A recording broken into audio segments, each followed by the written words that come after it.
Welcome to অ্যান্থ্রোজোন।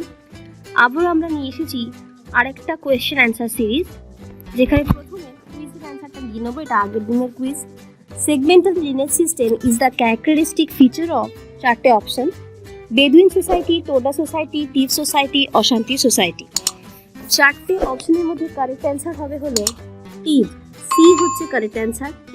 এর সাথে আরেকটা মনে রাখবে, নিবর্ডের মধ্যেও কিন্তু আমরা এই সেগমেন্টাল লিনেজ সিস্টেমটা দেখতে পাচ্ছি। আর একটু দেখে নাও, জাস্ট একটুখানি মনে রাখার জন্য দেখে নাও। A segmental lineage society is defined as a lineage society in which subsets or segments of a full lineage function as coherent autonomous corporate groups. তাহলে এটা হলো সেগমেন্টাল লিনেজ সোসাইটির ডেফিনেশন। ওকে, নেক্সট।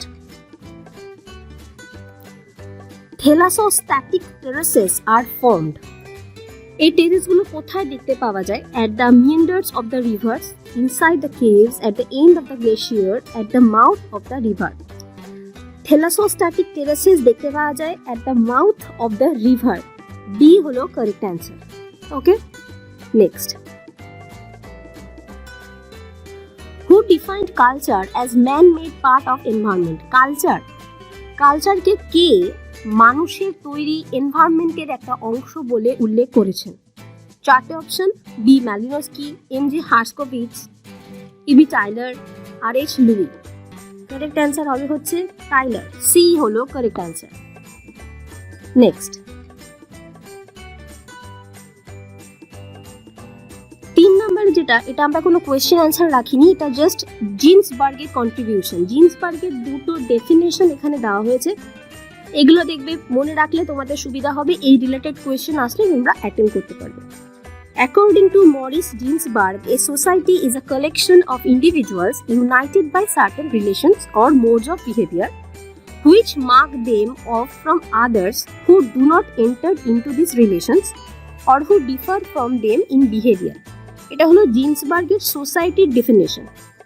ঠিক আছে, যেখানে কি বলছে, একটা certain relation or mode of behaviour দিয়ে ইন্ডিভিজুয়াল যে কানেক্টেড থাকে সেটাই হলো সোসাইটি। এবং সোশ্যাল স্ট্রাকচারেরও তিনি একটা ডেফিনেশন দিয়েছেন। According to Ginsberg, social structure is concerned with the principal forms of social organisation.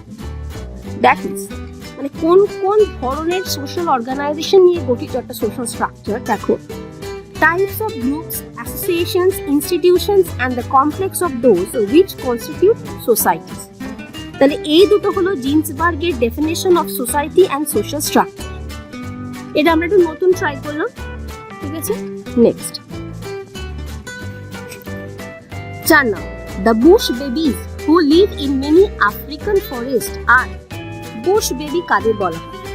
চারটে অপশন দেখো, গ্যালাগোস, বেবুনস, মাঙ্কিজ, শিম্পাঞ্জিজ। এদের মধ্যে গ্যালাগোসকে বলা হচ্ছে Bush babies. Okay, 5, the megaliths found in India were systematically classified by. ইন্ডিয়াতে যে মেগালিথস পাওয়া যাচ্ছে সেগুলোকে সিস্টেমেটিক্যালি কে ক্লাসিফাই করেছে? H D Sankalia, K D Banerjee, D D Krishnaswami, K Soundararajan. তাহলে উত্তরটা হবে হলো কৃষ্ণস্বামী, সি হচ্ছে correct answer. Next, the Paleolithic art in the form of paintings, engravings and carvings coexisted for the first time during কোন প্যালিওলিথিক টাইমে বা প্যালিওলিথিকের সময় আমরা পেন্টিংস, এনগ্রেভিং, কার্ভিংস এগুলো দেখতে পাচ্ছি? এটা আমরা সবাই জানি যে home art and cave art, এই দুটো বা মেনলি আর্ট অনেকটা ডেভেলপ করেছিল কোন যুগে? চারটে অপশন দেখো, lower palaeolithic, upper palaeolithic, middle palaeolithic, all the above. তাহলে হবে হচ্ছে বি, আপার প্যালিওলিথিক। আর এর মধ্যে একটা উল্লেখযোগ্য এক্সাম্পল দিইনি, ভীমবেটকা, যেটা মধ্যপ্রদেশে অবস্থিত, কেভ পেন্টিং বা কেভ আর্ট জন্য প্রসিদ্ধ। Which one of the following methods is most useful for kinship studies?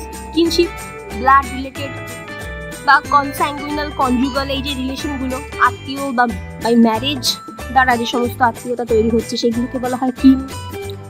তো সেই ধরনের যদি আমরা কিন বেসড পড়াশোনা করতে চাই তাহলে কোনটা বেস্ট মেথড হবে বা মোস্ট ইউজফুল মেথড হবে? Observation, case study, interview, genealogical. কি হবে? D correct answer. WHO reverse into genealogy discoverer, who called classical evolution as conjectural history and pseudo history। কে বলেছে? চারটে অপশন দেখো, Muller, Haviland, D K Bhattacharya, A.R. Radcliffe. Correct answer হবে হলো D, A.R. Radcliffe Brown. Next, erythroblastosis fetalis is caused due to the incompatibility of erythroblastosis fetalis। এই যে রোগটা বলো বা এই যে অ্যাবনর্মালিটিটা বলো, এটা কেন? ABO ব্লাড গ্রুপস এর ইনকম্প্যাটিবিলিটির জন্য, RH ব্লাড গ্রুপস এর জন্য, MNS ব্লাড গ্রুপস এর জন্য, নাকি লিউইস ডাফি ব্লাড গ্রুপ? এটা হয় হচ্ছে বি, RH ব্লাড গ্রুপের জন্য। এখানে কাকে বলে তো দেখে নাও। Erythroblastosis fetalis, also called hemolytic disease of the newborn, type of anemia in which the red blood cells of a fetus are destroyed in a maternal immune reaction resulting from a blood group incompatibility between the fetus and its mother। তো দেখো ব্যাপারটা হচ্ছে, মায়ের যদি RH negative হয় এবং প্রথম বাচ্চাটা যদি RH পজিটিভ হয়, তাহলে কিন্তু এই অ্যাবনর্মালিটিটা দেখতে পাওয়া যায়, মানে প্রথম বাচ্চাটার কিন্তু প্রাণের সংশয় হতে পারে।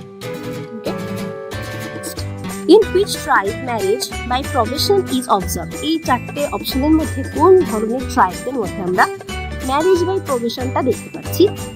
কারেক্ট অ্যান্সার হচ্ছে সি, এদের মধ্যে। আর ম্যারেজ বাই প্রভিশন জিনিসটা কি দেখো, এখানে রেখে দিয়েছি আমি। Provisionary marriage, in this type of marriage, a tribally lives in the house of his loved one for weeks or months together. Thereafter, if both the boy and the girl like each other, they may enter into wedlock, or in case of dislike, they may be separated। মানে এখানে হচ্ছে ম্যারেজের আগে ছেলেটা মানে যাকে পছন্দ করে তার বাড়িতে গিয়ে থাকে এবং কাজকর্ম করে দেয়। এবার যদি পছন্দ হয় কয়েকদিন পরে, তাহলে বিবাহ বন্ধনে আবদ্ধ হবে, নয়তো হবে না। ঠিক আছে, এটাই হলো ম্যারেজ বাই প্রভিশন।